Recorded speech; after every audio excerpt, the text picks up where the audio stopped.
peut-on faire cohabiter deux styles de gouvernance? C'est en lien avec la première, c'est qu'effectivement, si la première fonctionne, c'est qu'on est obligé de faire la deuxième. Alors oui, on peut. Il n'y a pas une méthode, il y en a sans doute plusieurs. Celle qu'on voit le plus souvent, enfin que j'ai vu le plus souvent et qu'on applique un peu chez nous, c'est qu'au bout d'un moment, on commence à créer des rôles qui sont des miroirs de notre ancien temps.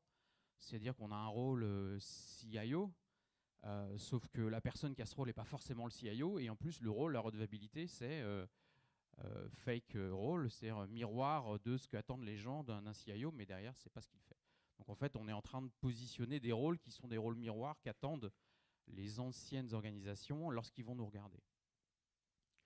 Euh, ça a quand même deux avantages, enfin un avantage en tout cas, c'est à un moment donné de mettre les bonnes personnes là où il faut.